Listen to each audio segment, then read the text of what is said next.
Renungan pagi pulang ke rumah oleh Ellen G. White, 25 April 2020. Mari kita berdoa.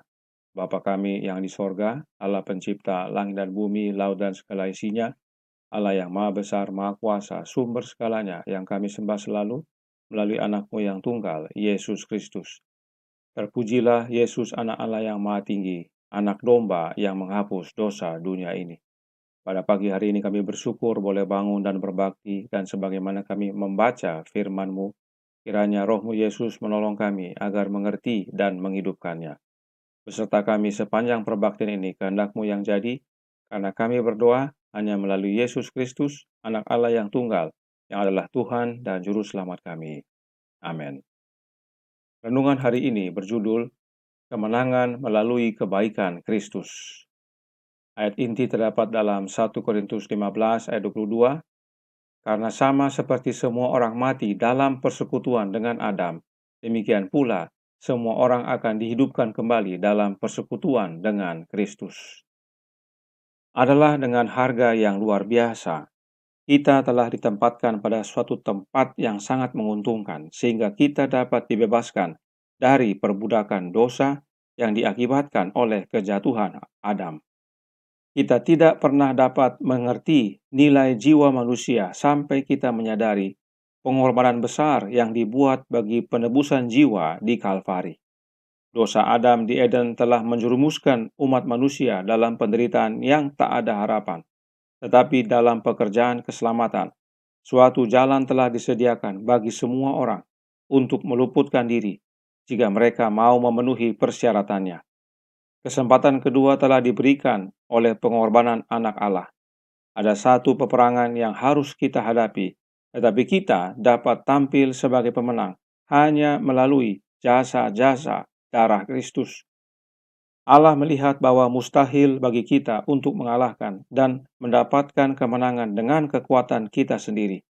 Umat manusia telah menjadi semakin lemah dari generasi ke generasi sejak kejatuhan. Dan tanpa pertolongan Allah, kita tidak dapat melawan dosa, tidak bertarak. Seharusnya kita bersyukur bahwa kita mempunyai seorang juru selamat dan bahwa ia rela menanggalkan jubah kerajaannya dan meninggalkan tahta kerajaan, lalu menyelubungi keilahiannya dengan kemanusiaan dan menjadi seorang manusia yang menderita dan terbiasa dengan duka cita.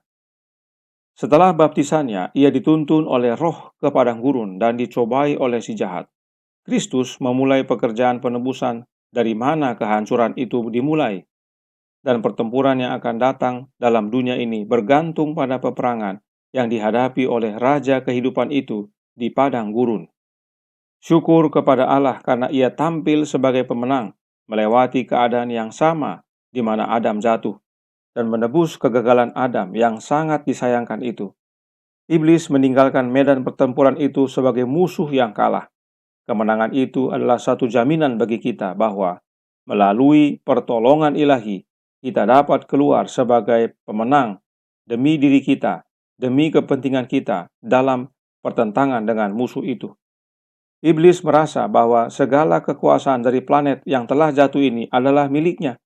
Tetapi ketika Kristus datang untuk mengukur kekuatan, dengan raja kegelapan itu, iblis bertemu dengan pribadi yang sanggup melawan segala pencobaannya.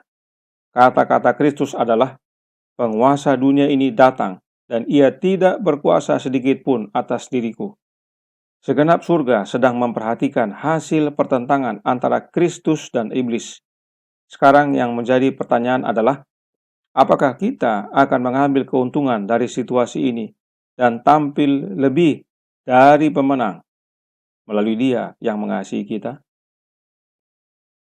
Saudaraku dalam Tuhan, renungan hari ini menyatakan bahwa kita dapat tampil sebagai pemenang hanya melalui jasa-jasa darah Kristus. Apakah maknanya? Roh Nubuat menjelaskan dalam The Signs of the Times Maret 24 tahun 1890 paragraf 1 yang berkata, darah Kristus dicurahkan untuk menebus dosa dan untuk membersihkan orang berdosa. Dan kita harus berpegang pada jasa-jasa darah Kristus dan percaya bahwa kita memiliki hidup melalui namanya. Ini pentingnya jasa Kristus itu. Jangan biarkan kekeliruan setan menipu Anda. Anda dibenarkan hanya karena iman, tetapi iman kepada Kristus tidak membebaskan Anda dari kewajiban untuk menaati hukum Allah yang tidak dapat diubah, yang sama sakralnya dengan tahtanya. Iman itu penting, tapi iman yang sejati akan memampukan pemiliknya untuk menghasilkan buah-buah roh. Darah Kristus membersihkan dosa. Inilah jasa darah Kristus yang menjadi bagian kita oleh iman. Dan melalui itu kita memiliki hidup. Dan meski kita dibenarkan oleh iman, namun bukti bahwa iman yang bekerja, iman yang sejati adalah kita menuruti akan hukum Allah yang tidak hanya sama kekalnya dengan tahtanya, hukumnya juga salinan karakter Allah. Tidak mungkin berubah atau dirubah. Penurutan itu menghasilkan buah-buah roh, dan itulah bukti iman yang sejati dan bekerja. Ini berlaku bagi masing-masing pribadi kita. Nah, Alkitab berkata dalam Yohanes 1 ayat 29.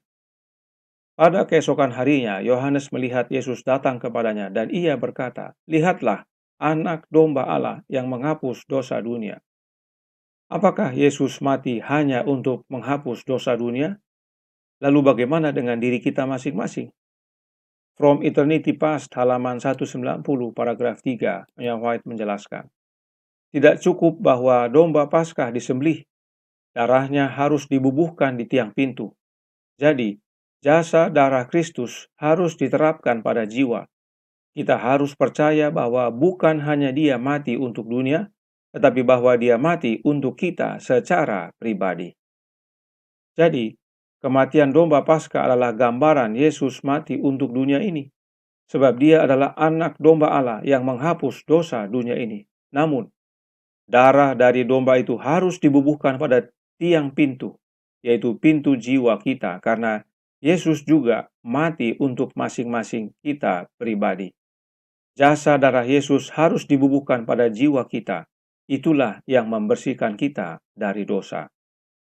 Ini penting kita pahami karena renungan hari ini menyatakan Allah melihat bahwa mustahil bagi kita untuk mengalahkan dan mendapatkan kemenangan dengan kekuatan kita sendiri. Bisa baca dalam Pulang ke Rumah halaman 128 ayat 2. Kita perlu jasa darah Kristus. Alkitab berkata dalam 1 Yohanes 1 ayat 7. Tetapi jika kita hidup di dalam terang sama seperti Dia ada di dalam terang, maka kita beroleh persekutuan seorang dengan yang lain. Dan darah Yesus, anaknya itu, menyucikan kita daripada segala dosa. Dalam bahasa Inggris disebutkan cleanseth, atau artinya dibersihkan. Darah Yesus membersihkan kita dari segala dosa. Karena kita orang berdosa. Itu sebabnya Nyonya White menuliskan dalam Faith and Works halaman 105 paragraf 4. Setan akan menuduh Anda sebagai orang yang sangat berdosa, dan Anda harus mengakui ini. Tetapi Anda dapat berkata, "Saya tahu saya adalah orang berdosa, dan itulah alasan saya membutuhkan seorang juru selamat. Yesus datang ke dunia untuk menyelamatkan orang berdosa." Inilah pentingnya jasa darah Kristus. Itulah dasarnya Dia juru selamat kita. Kematiannya itu menyelamatkan kita orang berdosa. Ini juga penting kita pahami karena ada ajaran di dalam pergerakan Advent bahwa kita tidak berdosa jika kita menuruti hukum. Sebab dosa adalah pelanggaran hukum. 1 Yohanes 3 ayat 4. Benar bahwa dosa adalah pelanggaran hukum. Namun kita bukanlah menjadi tidak berdosa karena berhasil menuruti hukum dengan benar dan sempurna. Karena jika demikian, maka kita tidak membutuhkan Kristus lagi. Sebab Kristus datang ke dunia untuk selamatkan orang berdosa. Oleh jasa darahnya saja, kita dibersihkan dari dosa yang mendatangkan maut. Dan bukan karena kebenaran kita dalam menurut hukum. Ingat tadi, yang White katakan bahwa kita tidak bisa membersihkan diri kita. Allah melihat bahwa mustahil bagi kita untuk mengalahkan dan mendapatkan kemenangan dengan kekuatan kita sendiri. Ya. Inilah pentingnya kita memiliki jasa darah Kristus dalam hidup ini. Kita tidak bisa membersihkan diri sendiri. Jadi, ingat tadi di awal bahwa kita dibersihkan oleh jasa darah Kristus oleh iman. Namun demikian, bukan berarti kita bebas dari hukum. Malah, penurutan hukum itu adalah bukti bahwa iman yang kita miliki adalah iman yang sejati dan bekerja. Jadi, langkah pertama bukan menurut hukum, tetapi percaya oleh iman bahwa jasa darah Kristuslah yang membersihkan kita. Baru kemudian buah-buah roh nyata dalam hidup kita melalui penurutan akan Yesus yang hidupnya adalah teladan penurutan kepada kehendak Bapanya. Renungan hari ini menyatakan dalam Pulang ke Rumah, halaman 128 paragraf 3. Kemenangan itu adalah satu jaminan bagi kita bahwa melalui pertolongan ilahi, kita dapat keluar sebagai pemenang demi diri kita, demi kepentingan kita dalam pertentangan dengan musuh itu. Kemenangan yang Yesus peroleh adalah satu jaminan bagi kita bahwa kita bisa keluar sebagai pemenang dengan pertolongan ilahi. Nah, apakah pertolongan ilahi ini atau divine help dalam bahasa Inggrisnya? Ini perlu kita pahami agar kita bisa keluar sebagai pemenang. Dalam suratnya nomor 5 tahun 1860 paragraf 2, Ellen G. White menyatakan, dia tidak tahu tentang pengaruh roh Allah pada hati.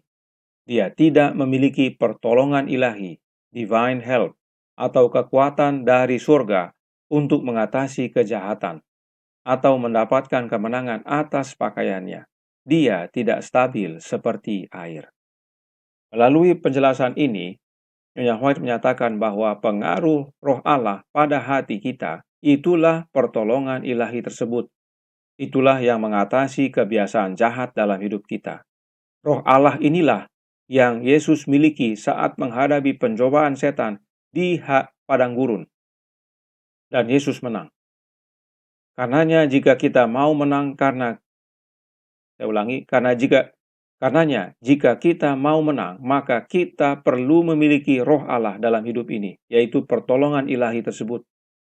Nah, apakah roh Allah adalah Roh Kudus? Ya, sudah tentu. Sebab Allah adalah kudus dan karenanya rohnya adalah roh yang kudus. Jadi, jika roh nubuat menyatakan bahwa pengaruh roh kudus adalah pertolongan ilahi, maka itu sama dengan pengaruh roh Allah. Karena roh Allah adalah roh yang kudus. Nah, bagaimana caranya memiliki roh Allah ini atau pertolongan ilahi? Dengan memiliki kehadiran roh anaknya. Roh anak Allah, roh Kristus dalam hidup kita. Sebab roh Allah hadir melalui kehadiran roh Kristus dalam hati kita. Bapa dalam anaknya dan anaknya di dalam kita. Inilah yang Yohanes 14 ayat 20 dan Yohanes 17 ayat 21 nyatakan. Itu sebabnya renungan hari ini pada kalimat akhir mengutip Roma 8 ayat 37 yang berbunyi, tetapi dalam semuanya itu kita lebih daripada orang-orang yang menang oleh Dia yang telah mengasihi kita. Ayat ini yang White kutip untuk kalimat akhir dari paragraf akhir renungan hari ini. Kita bisa lebih daripada orang-orang yang menang melalui Dia yang telah mengasihi kita. Siapakah Dia yang Paulus maksudkan?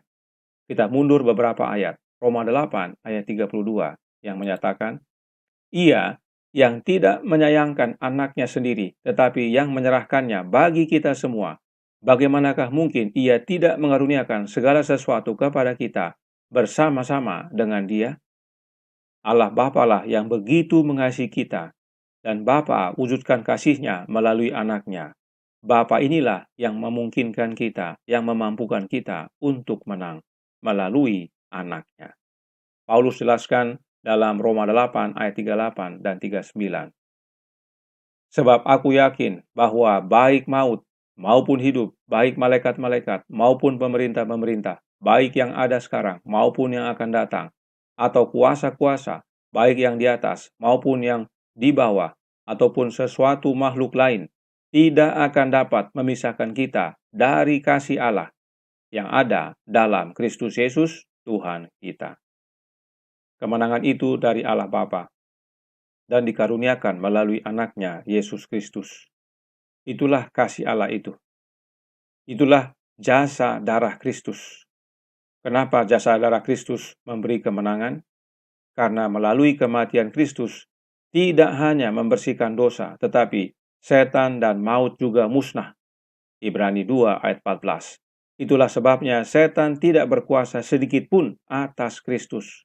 Karenanya, jika kita memiliki Kristus dalam hidup ini, melalui kehadiran Roh-Nya, kita dijamin menjadi pemenang. Bukan hanya karena Yesus telah menang dan telah bersihkan dosa, tetapi juga setan sudah kalah, musnah, dan tidak sedikit pun berkuasa atas Kristus.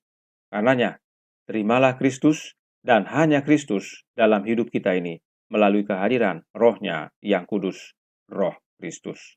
Tuhan memberkati. Saya bawa dalam nama Yesus. Amin. Mari kita berdoa. Bapa kami yang di sorga, Allah pencipta langit dan bumi, laut dan segala isinya, Allah yang maha besar, maha kuasa, sumber segalanya, yang kami sembah selalu melalui anak-Mu yang tunggal, Yesus Kristus. Terima kasih atas penjelasan yang begitu baik bagi kami pagi hari ini, bahwa kemenangan hanya kami peroleh melalui Kristus saja. Tidak ada jalan yang lain. Dan itu Dia wujudkan melalui jasa darah-Nya, kematiannya di kayu salib. Dia membersihkan dosa, Dia mengalahkan setan, memusnahkan setan. Tidak ada lagi yang dapat mengalahkan kami, asal kami menerima Dia dalam hidup ini. Sebab dalam Dialah Allah Bapa wujudkan kemenangan itu. Dalam Yesuslah kasih Allah nyata. Karenanya, tolong kami ya Bapa, curahkan roh anak-Mu dalam hidup ini, agar kami semua menjadi tampil lebih dari sekedar pemenang. Dan pada akhirnya, saat Dia datang, kami boleh bersama-sama dengan Yesus dan Engkau ya Bapa. Beserta kami sepanjang hari ini, kehendak-Mu yang jadi, ampunkan kami akan dosa dan salah, karena kami berdoa hanya melalui Yesus Kristus, Anak Allah yang tunggal, yang adalah Tuhan dan Juru Selamat kami. Amin.